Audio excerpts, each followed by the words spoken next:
So I need to get this off my chest because I'm literally still in shock over what just happened. I'm Wendy, 27, and this whole mess started when my boyfriend Henry decided to sell my Taylor Swift tickets out of pure spite. Like, who does that? Henry and I have been together for almost 3 years now. He's always been the steady type, reliable but not exactly exciting.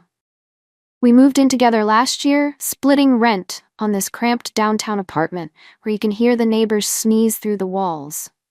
The thing about Henry is he's always trying to prove something, like how he's been saving up from his warehouse job, squirreling away money for our future, or whatever. Last month, he actually won some money in this scratch-off lottery thing. Not life-changing, but enough to buy Taylor Swift tickets as a surprise for me.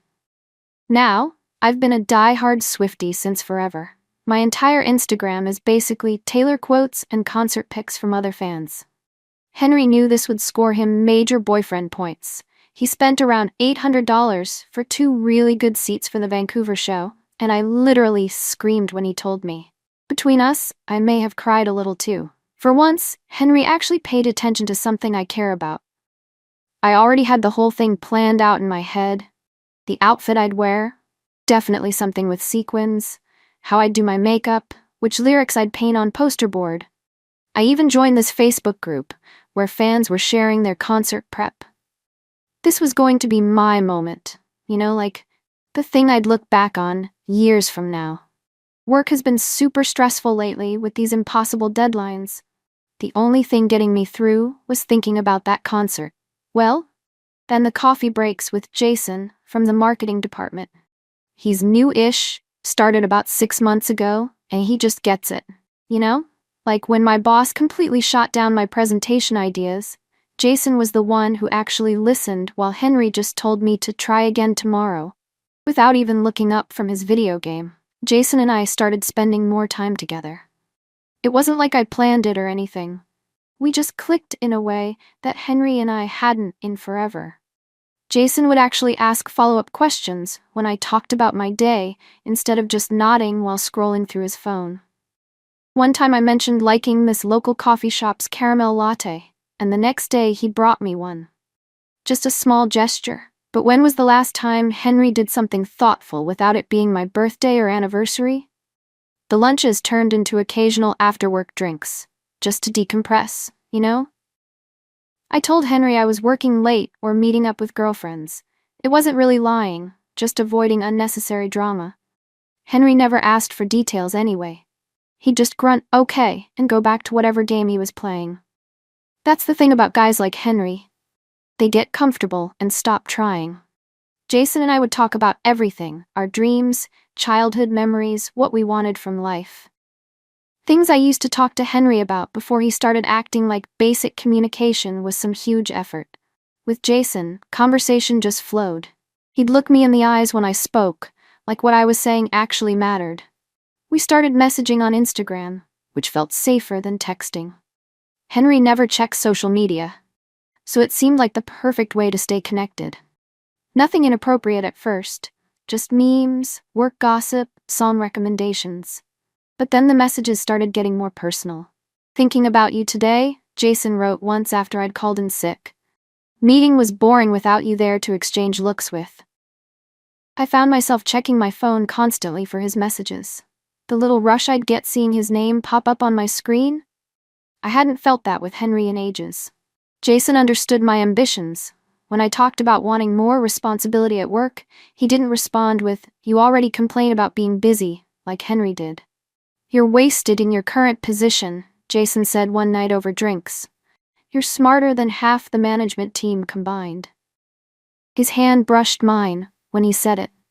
I didn't pull away. The first kiss happened after a particularly stressful project deadline. We'd stayed late, ordered takeout, and were celebrating our success. The office was empty, except for us. One minute we were laughing about our boss's reaction, and the next minute, well, it just happened. "We shouldn't have done that," I said afterward, though I didn't really mean it. "I've wanted to do that for weeks," he replied. "I should have stopped it there." But the thing is, it felt good to be wanted. To be seen. The kisses happened a few more times after that, stolen moments in the supply closet, in his car when he'd drive me home during girls' nights. Each time I told myself it would be the last time. Each time I convinced myself it wasn't really cheating because it was just kissing. Just an emotional thing. All the while, Henry kept talking about the Taylor Swift concert like it was going to be this amazing bonding experience for us. He'd never even listened to a full Taylor album before. But suddenly he was acting like superfan boyfriend? Please. The concert was my thing, not ours. Jason understood that. He even knew all my favorite Taylor deep cuts without having to ask. I was starting to wonder what would happen after the concert. Maybe I'd have a real conversation with Henry about how disconnected we'd become. Maybe I'd come clean about Jason, or at least about how unhappy I was. But I never got the chance. Because everything blew up in the most humiliating way possible. It was a stupid mistake, leaving my Instagram open on Henry's laptop. I was just trying to print some shipping labels for this side hustle I was trying to start, something else Henry never showed interest in. I thought I'd logged out, but apparently, I hadn't. I knew something was wrong the second I walked in from work. Henry was sitting in the dark in our living room, just staring at his laptop. I should have picked up on the tension immediately, but I was too busy texting Jason about meeting up later that week. Hey, what's up? Why are you sitting in the dark like some movie villain? I laughed, tossing my purse on the counter. Henry didn't laugh. He just turned the laptop around to face me. And there it was, all my Instagram DMs with Jason, stretching back weeks. The flirty messages, the inside jokes, the plans to meet up, the heart emojis. Everything. It's not what it looks like, I said automatically, even though it was exactly what it looked like. Really? Because it looks like you've been lying to me for months. His voice was so quiet, so controlled. I almost wished he would yell instead. They're just messages, Henry. We're just friends from work. You're overreacting. I tried to sound confident, but my voice was shaking. I deleted those messages for a reason. They weren't meant for him to see. Friends don't tell each other they can't stop thinking about their kiss. Friends don't make plans to meet in parking lots, so no one will see them together. Henry scrolled through message after message, each one feeling like a nail in the coffin of our relationship. It just happened, okay? It didn't mean anything. I was scrambling now, trying to minimize it. It was just a few kisses. It's not like we slept together. A few kisses? So you're admitting it wasn't just messages? His eyes locked with mine, waiting for me to lie again. I felt cornered. Fine, yes, we kissed a few times. It was stupid and it was a mistake, but it's just an emotional thing. It's not serious. An emotional affair is still an affair, Wendy. Henry shut the laptop and put his head in his hands. How long has this been going on? Not long, I lied. A few weeks, maybe. It had been almost 2 months. And were you ever going to tell me? There was nothing to tell. This is exactly why I didn't say anything, because I knew you'd blow it way out of proportion. I was getting defensive now, trying to flip it around on him. If you paid more attention to me instead of your games and your work, maybe I wouldn't have needed someone to actually listen to me. Henry just stared at me like I was a stranger. So this is my fault? You cheated on me because I worked too much to pay our bills? I didn't cheat, it was just a few kisses. My voice was getting louder, desperate to make him understand. And yes, part of it is your fault. When was the last time you actually asked about my day and listened to the answer? When was the last time you brought me coffee just because? Jason makes me feel appreciated. Wow. Henry stood up, shaking his head. Just wow. I'd been working overtime for months to save up for that concert, for you, because I know how much Taylor Swift means to you. And all this time, you've been... He couldn't even finish the sentence. He just walked into our bedroom and shut the door. I stood there, heart pounding, trying to figure out how this had all gone so wrong. It wasn't supposed to happen like this. I slept on the couch that night, sending apologetic texts to Jason explaining that we needed to cool things off for a while. I figured Henry would calm down in a day or two. We'd talk it through, I'd promised to stop seeing Jason outside of work, and we'd move on. The concert was still a month away, plenty of time for things to get back to normal. But that's not what happened, not even close. The next few days were unbearable. Henry barely spoke to me. He'd leave for work before I woke up and come home late. When we did cross paths in the apartment, he'd just nod or give one-word answers. I tried apologizing a few times, but it always turned into me defending myself. If you just listen to why this happened. Or, you need to understand where I was coming from. One night, about a week after he found the messages, I tried to initiate a real conversation. Can we please talk about this? About us? I asked as he microwaved leftovers. What's there to talk about? His voice was flat, emotionless. You made your choice. It wasn't a choice, it was a mistake. I followed him to the living room. People make mistakes, Henry. It's not the end of the world. It is to me. He sat down with his food, not looking at me.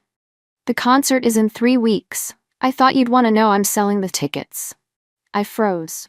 What? I'm selling the Taylor Swift tickets? He took a bite of food, still not meeting my eyes. You can't do that. My heart started racing. Those tickets are mine. You bought them for me. I bought them for us, for a couple that doesn't exist anymore. We still exist. We're having a rough patch, but you can't just sell my tickets. I was practically shouting now. That's my dream concert. Henry finally looked at me, his expression harder than I'd ever seen it. Your dream was more important to me than it was to you. If it had mattered so much, maybe you wouldn't have risked it. This is about punishing me, isn't it? I was fighting back tears now. You know how much I've been looking forward to this. You're just being petty and cruel. I'm being realistic. I'm not spending 5 hours at a concert pretending we're fine when we're not. He went back to eating, like this wasn't completely shattering my world. Besides, I can get triple what I paid on the resale market. Triple?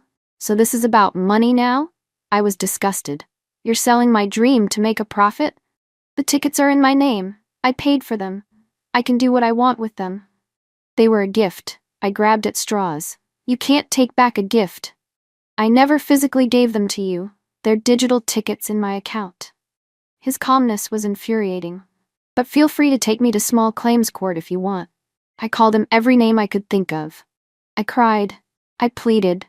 I even tried to seduce him, thinking maybe I could change his mind if I reminded him of what he'd be missing. Nothing worked. The next day, while I was at work, he sold the tickets for $2,400. He even texted me a screenshot of the confirmation like he was proud of it. I completely lost it. I called my best friend Amber, sobbing so hard she could barely understand me. He sold my Taylor Swift tickets, I wailed. Who does that? That's messed up, she agreed. Want me to have Ryan message him? Tell him he's being a jerk? Ryan was her boyfriend, who'd known Henry for years. Before I knew it, Amber had rallied half our friend group to my defense. They were messaging Henry, calling him petty, telling him he'd crossed a line. My sister even called him to say she'd never thought he was that kind of guy. It felt good having people on my side, validating that Henry was the villain here, not me. But Henry didn't budge. He just replied to everyone with screenshots of my conversations with Jason. Not cool. Talk about violating privacy. Suddenly, the messages from my friends slowed to a trickle. A few even messaged me privately asking if the screenshots were real. That's not the point, I texted back. Even if I made a mistake, selling someone's concert tickets is just evil. But I could feel the tide turning. People who had been firmly on Team Wendy started going quiet, or sending those non-committal, hope you guys work it out messages. Even Amber seemed less outraged on my behalf after seeing the evidence. I mean, those messages are pretty intense, Wen, she said when we met for coffee. Did you really tell this Jason guy that Henry was emotionally stunted compared to him? That was taken out of context, I mumbled. But the truth was I had said that and worse. Much worse. Work became a nightmare too. Jason started avoiding me after I told him what happened. Turns out he wasn't interested in being anyone's rebound or dealing with relationship drama. I think we should keep things professional, he said stiffly when I cornered him in the break room. This has gotten too complicated. Just like that, I'd lost my boyfriend, my concert tickets, my work crush, and half my friends, all because of one stupid mistake. And people had the nerve to tell me I wasn't taking responsibility. What exactly was I supposed to be responsible for? Henry's overreaction? Jason's sudden cold shoulder? Everyone taking Henry's side? I tried one last time to reason with Henry. I waited up for him one night and blocked his path to the bedroom. We need to talk about this for real, I insisted. You've made your point, you've punished me enough. This isn't about punishment, he said, trying to step around me. It's about consequences. It's about tickets, I exploded. Tickets you bought for me that you sold out of spite. I bought them because I loved you and wanted to make you happy, he corrected. That changed when I found out you'd been lying to my face for months. So what now? We're just over? 3 years down the drain because of a few messages and kisses? Henry looked tired, so tired. No, Wendy, we're over because when I confronted you, you blamed me instead of apologizing. We're over because even now, you don't think you did anything wrong.